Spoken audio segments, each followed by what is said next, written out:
ಆಗಿದೆ. ಅಂದ್ರೆ ಬಿಗಿನಿಂಗ್ ಅಲ್ಲಿ ಶ್ರೀವಲ್ಲಿ, ಇಂಟರ್ವಲ್ ಗೆ ನಾಗವಲ್ಲಿ ಅಂತ ಹೇಳ್ತಾರೆ. ಖಂಡಿತ. ನೀವು ಯಾವ ಪಾತ್ರ ತುಂಬಾ ಎಂಜಾಯ್ ಮಾಡ್ತೀವಿ? ಶಿ ಬಿಕಾಸ್ ನಾವು ಹೆಂಡತಿ ಪಾತ್ರದಲ್ಲಿ ನಾವು ಕಾಣಿಸ್ಕೊಂಡಿದ್ದೀವಿ. ಶ್ರೀವಲ್ಲಿ ನಾರ್ಮಲ್ ಆಗಿದ್ದಾಗಲೇ ಒಂದು ಖುಷಿ ಏನು ಅಂತ ಹೇಳಿದ್ರೆ, ಈ ಸಿನಿಮಾಗೆ ಹೇಳಿದ್ನಲ್ಲ, ಬೇರೆ ಎಲ್ಲಾನು ಬೇಗ ಮುಗಿಯುತ್ತೆ, ನಿಜವಾಗ್ಲೂ ಡೆಡಿಕೇಶನ್ ಕಾರಣ. 7 ಗಂಟೆ ಶೂಟ್, 7 ಗಂಟೆಗೆ ಬರೋದು, ಶೂಟ್ ಬರುತ್ತಾನೆ.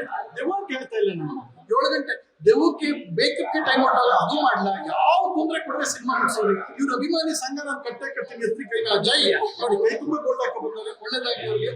ಅಂಡ್ ಈ ಸಿನಿಮಾಲಿ ನನಗೆ ಅವ್ರ ಬಗ್ಗೆ ನಿಜವಾಗ್ಲೂ ಖುಷಿ ಏನು ಅಂತ ಹೇಳಿದ್ರೆ, ಒಂದು ನೀವೆಲ್ಲ ಹೇಳ್ತೀರಾ ವಿಲನ್ ಪಾತ್ರ ಮಾಡಕ್ ಕಷ್ಟ, ದೇವ್ರ ಪಾತ್ರ ಮಾಡಕ್ ಕಷ್ಟ ಅಂತ. ಬಟ್ ಇವ್ರು ಪಾತ್ರನ ಒಳಗೆ ಆಹ್ವಾನ ಮಾಡ್ಕೋಬೇಕು ಅಂತ ಗೊತ್ತಾ. ಇವ್ರು ಆಹ್ವಾನ ಇಲ್ಲ, ಮಾಡ್ಕೊಳ್ಳೇ ಇಲ್ಲ, ಬಂದ್ರು ಮಾಡಿದ್ರು ಎಷ್ಟು ಚೆನ್ನಾಗಿ ಮಾಡಿದ್ರೆ ನಿಜವಾದ ದೇವ್ಗಳು ಕೂಡ ನಾಚ್ಕೋಬೇಕು ಅಂತ ಮಾಡಿದ್ದಾರೆ ಅಲ್ವಾ. ಹಂಗೆ ಒಂದು ಚೂರು ಒಂದು ನೋಡಿ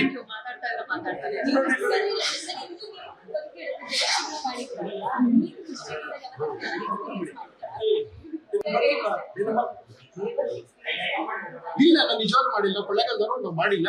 ನಾನು ಅದೆಲ್ಲ ಹೇಳಕ್ಕಾಗಲ್ಲ, ಸಿನಿಮಾ ನೋಡಿ ಗೊತ್ತಾಗುತ್ತೆ. ಒಂದು ಒಳ್ಳೆ ಹಾರರ್ ಕಾಮಿಡಿ ಸಿನಿಮಾ. ಸ್ವಲ್ಪ ಒಂದೇ ಮಾತು ಹೇಳ್ತೀನಿ, ನಾನು ಫಸ್ಟ್ ನೈಟ್ ಇದ್ದೇವ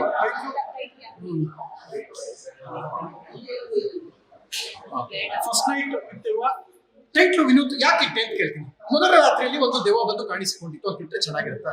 ಇಲ್ಲ, ಅದಕ್ಕೆ ಟೈಟ್ಲು ಯುನೀಕ್ ಆಗಿರಲಿ ಅಂತ ಕಾರಣ ಮಾಡಿದ್ದಾರೆ. ಸಖತ್ ಯುನೀಕ್ ಆಗಿದೆ. ನಿಮ್ಮೆಲ್ಲರೂ ಆಶೀರ್ವಾದ ಆಗಲಿ. 3ನೇ ತಾರೀಕು ರಿಲೀಸ್ ಆಗ್ತದೆ, ದಯವಿಟ್ಟು ಆಶೀರ್ವಾದ ಮಾಡಿ. ನೋಡ್ರಪ್ಪ, ಬಹಳಷ್ಟು ಜನ ಶುರು ಮಾಡ್ತಾರೆ, ಪ್ರಥಮ ಸಿನಿಮಾ ಶುರು ಆಯ್ತು ಅಂತ ಹೇಳೋದಕ್ಕೆ ಒಂದಷ್ಟು ಬಿಗಿನಿಂಗೇ ಒಂದಷ್ಟು ಶುರು ಮಾಡ್ಕೊಳ್ತಾರೆ. ಹಂಗಲ್ಲ, ಅದು ಪ್ರಾಮಾಣಿಕವಾಗಿ ಒಂದು ಒಳ್ಳೆ ಸಿನಿಮಾ ಮಾಡಿ ರಿಲೀಸ್ ಮಾಡ್ತಾ ಇದೀವಿ. ಹಾರೈಸಿ, ನಿಮ್ಮ ಆಶೀರ್ವಾದ ಇದೆ.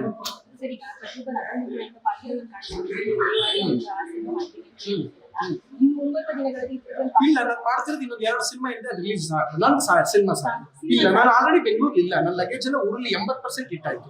ಯಾಕೆಂದ್ರೆ ಕಾರಣ ಏನಂದ್ರೆ ಅದೇನು ಅಲ್ಲ, ಸತ್ಯ ಹೇಳ್ತೀನಿ. ನಾನು ಎಂತ ಸಿನಿಮಾ ಮಾಡಿದ್ರು ಸಲ್ಮಾನ್ ಖಾನ್ ಆಗಕ್ಕಾಗಲ್ಲಲ್ವಾ, ಎಂತ ಬಿಸ್ನೆಸ್ ಮಾಡಿದ್ರು ಅಂಬಾನಿ ಆಗಕ್ಕಾಗಲ್ಲ. ನನಗೆ ಸಿನಿಮಾ ಎಲ್ಲವೂ ಸಿಕ್ಕಿದೆ. ನನಗಿಂತ 30,000 ಜನ ಪ್ರತಿಭಾವಂತರು ಬೆಂಗಳೂರಲ್ಲೇ ಇರೋದು. ಹೌದು, ಕುಕಿಂಗ್ ಜೊತೆಗೆ ಏನ್ ಮಾಡ್ತಾ ಇದ್ದೀನಿ ಅದೇ ಲಾಸ್ಟ್ ಮುಗಿತದೆ. ಇನ್ನೊಂದು 2 ದಿನಕ್ಕೆ ಬಹುಶಃ ಅದೇ ಲಾಸ್ಟ್ ಪ್ರೋಗ್ರಾಮ್ ಕರೆದು ಬರ್ತೀನಿ. ಇನಾಗ್ರೇಷನ್ ದುಡ್ಡು ಕೊಟ್ಟು ಕರ್ಕೊಂಡು ದುಡ್ಡು ಕೊಡಿ ಬರ್ತೀನಿ. ಊರಲ್ಲಿ ಕುರಿ ನೋಡ್ಕೊಂಡು ತೋಟ ನೋಡ್ಕೊಂಡಿರ್ತೀನಿ. ಅಂಡ್ ಕನ್ಫರ್ಮ್, ಯಾಕೆಂದ್ರೆ ಬೇರೆ ಯಾರಿಗೂ ಕಾರಣ ಅಲ್ಲ, ನನಗೆ ಅನ್ಸಿದೆ ಸಾಕು ಸಿನಿಮಾ ಅಂತ. ಆಮೇಲೆ ನನಗೆ ಹ್ಯಾಂಡಲ್ ಮಾಡಕ್ಕಾಗ್ತಿಲ್ಲ ಈ ಸ್ಟ್ರೆಸ್. ಪರ್ಸನಲ್ ಲೈಫ್ కొంచెం ಟೈಮ್ ಕೊಡೋಣ ಅಂತ. 2ನೇದಿಗೆ ಏನಂದ್ರೆ, ಮೊದಲೆಲ್ಲ ಹೆಂಗ್ ಗೊತ್ತಾ, ಸಿನಿಮಾ ಮಾಡಿದ್ರೆ ಜನ ರಿಪೋರ್ಟ್ ಬರೋದು. ಈ ಸಿನಿಮಾ ಗೆಲ್ಸ್ಕೊಳಕ್ಕೆ ಸಿನಿಮಾಗಿಂತ ವಿಚಿತ್ರವಾದವನ್ನ ಕರ್ಕೊಂಡು ಸಿನಿಮಾ ವಿಚಿತ್ರವಾಗಿರೋನ ಕರ್ಕೊಂಡು ಸೋಮವಾರ ರಿಲೀಸ್ ಆಗೋದ್ರಿಂದ, ಶುಕ್ರವಾರ ರಿಲೀಸ್ ಆಗೋದ್ರಿಂದ ಪತ್ರಕರ್ತರು ನಮ್ಮ ಯೋಗ್ಯತೆ ಬರೆಯೋರು, ತಪ್ಪು ಮಾಡಿದ್ಯೋ ಸರಿ ಇದೆಯೋ ಅಂತ. ಈಗ ಹಂಗಿಲ್ಲ, ಶುಕ್ರವಾರದ ಸೋಮವಾರಕ್ಕೆ ಪ್ರೀ ರಿಲೀಸ್ ಶೋ ಅಂತ ಮಾಡಿಸಿ ಒಂದಷ್ಟು ವಿಚಿತ್ರವಾಗಿ ಪೆಟ್ರೋಲ್ ಕೊಡ್ಬಿಡ್ತೀವಿ. ಇವೆಲ್ಲ ಮಾಡಿಸಿ ಸಿನಿಮಾನ ಕೆಟ್ಟ ವ್ಯವಸ್ಥೆ ತಗೊಂಡು ಹೋಗಾಗಿದೆ.